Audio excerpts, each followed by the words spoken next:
What's going on, guys? Unknown Player here, and today we're going to be talking about the Vault of Glass, and more specifically I'll be rounding up a ton of secrets and tips and tricks, and also the actual changes that Bungie made to the Vault with this new updated version. So Bungie have gone around changing quite a lot of things about this raid, some pretty big and some pretty minor, and I wanted to go through all the tips and secrets that I've picked up along the way, seeing as I've been playing this raid since 2014, so I've picked up a lot of cool things that new players definitely won't know about.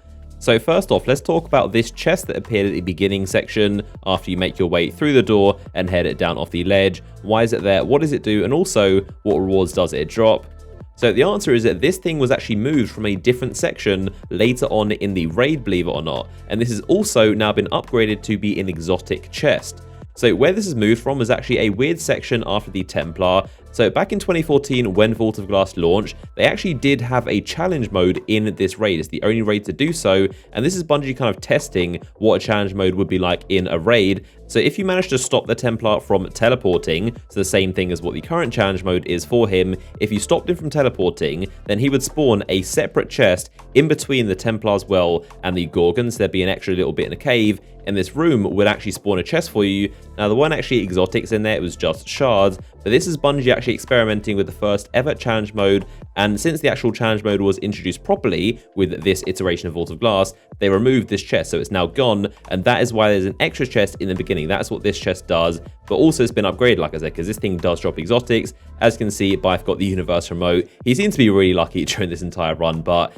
there you go. That is the answer to this chest and what the deal is with it. Essentially is the challenge mode original chest for the Templar, but since we now have an actual challenge mode, they removed the chest and moved it to the front and bumped up to be an exotic chest as well. So the next thing that Bungie changed about this was actually a lot of the cheese spots and ways to make the Templar and Oracle encounters a lot easier. So initially you could actually cheese basically by standing on top of this massive block here. You can get on top and basically hide whenever the fanatics would come out, but you could actually stand on top of the block, but now they just made the block infinitely bigger so you can't get there anymore. If you try, you just get the turn back sign. So they basically made this block a lot bigger, and also you can't go into this cave anymore. You used to be able to go into there and just hide and wait out the fanatics, but again, you can't do that anymore, so they've blocked it off. It only opens once you've killed the Templar. Those are two changes they've made, pretty subtle, but definitely making the fight a lot harder, seeing as there's less places to hide.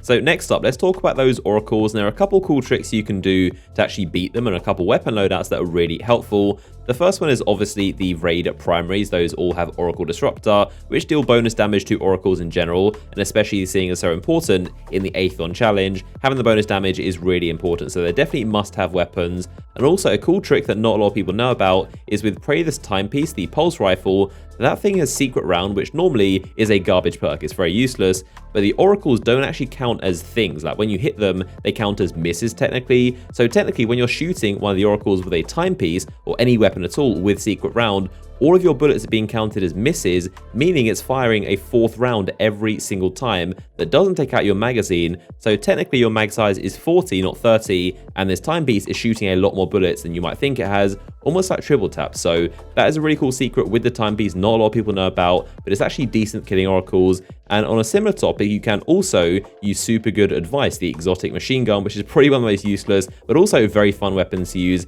And the same thing applies. All the shots fired counts as misses, so you can fire the thing infinitely, same as the Oversoul in Crota. And super good advice, I mean, it's not technically the best strategy, but you can use it for fun, or maybe if you've got one and you really want to use it, maybe you don't have a ton of weapons to choose from, just know super good advice is actually a pretty decent choice because it doesn't count as shots when you land them, so it's going to infinitely fire and keep on killing those oracles. Also, Outbreak Prime, it does also proc the nanites to swarm when you're hitting them. So those are three weapons: Secret Round, the super good advice, and also Outbreak Prime. Those are decent choices to consider with oracles. Again, like I said, the most important thing is simply Oracle Disruptor on those raid primaries, but also worth knowing that Outbreak Prime and super good advice are also decent choices too.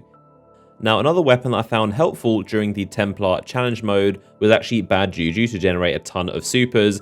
So the challenge mode is obviously to not let the Templar teleport. To do that, you obviously step inside the glowing rings, and in doing so makes you an absolute target for the Templar to just go crazy, peppering you with shots. So it's very, very dangerous, and one of the best strategies is to use Titan Bubbles, one on each side, to pop them inside when the relic holder or whoever needs to stand inside those spots. And to generate supers very often, Bad Juju is a good choice when you're killing all the ads. So you can have basically two people dedicated, the Titans of course, dedicated to killing ads, generating supers, popping the bubbles, and the others can be doing DPS and other kind of jobs like that. So the next thing is to do with killing all of the Gorgons, which is a milestone in the record book, and it does seem quite intimidating at first, and I must admit it does take a bit of coordination, and definitely 6 people know what they're doing, but it isn't impossible. It's very, very simple once you get the strap down. What you need to do is simply grab 6 dark drinkers. I would highly recommend dark drinkers as opposed to raise lighters. Those are the 2 main options here. Other weapons like snipers, shotguns, they really don't seem to get the job done. You really want as many dark drinker swords as possible, and also things like melting point or Viking funeral or tethers, anything that can increase the damage. Weapons of light, of course, as well. So what you need to do is grab your dark drinkers and simply go around targeting them one by one. It's not like how they used to be where they'd grow stronger each time. So just go around picking them off one by one, as you can see in the gameplay. It's actually really, really fun to go around doing. But as you can see, with dark drinkers and a tether or something like weapons of light, it's going to boost your damage. And the reason I said not to use raise lighter is because they end up pushing the Gorgons backwards, and you're basically nudging them, and it ends up with a lot of people missing their swipes and missing a lot of damage, so it can get you killed. Obviously, both swords are very, very good choices in themselves, but out of the 2, dark drinker is definitely the better one. So next up, let's talk about Atheon himself, the final boss, and there are a lot of mistakes that people are commonly making, and some things that people still don't know that can make the boss fight, and especially DPS, a ton easier. So the first thing is, do not ever use rockets on Atheon. Don't use rockets when you're damaging him. The simple reason for this is that when you hit him with rockets, it makes him start moving and spinning around and doing all kinds of crazy stuff. People sniping his belly, you're going to have a real tough time trying to land their shots and get as much DPS as possible. So don't use any rockets, just use normal weapons, normal bullets, and that way he's going to stay in his place and everyone can hit his crit spot cleanly.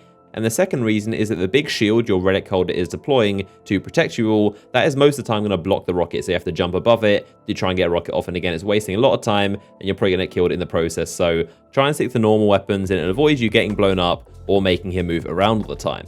Now that leads me into my second point, which is also if the relic holder turns around and faces the door, not Atheon, when he's actually deploying it, for some reason the back of the shield does not block projectiles. So if you did want to use grenades or fire supers or tethers, those can be done through the back of the shield and the relic holder has to turn around. So again, it sounds strange, no idea why it's a thing, but that's something you can do. Have the relic holder turn around when he's deploying a shield, and that way you can fire projectiles, mainly tether, which is very important, through the shield and it's not going to get blocked.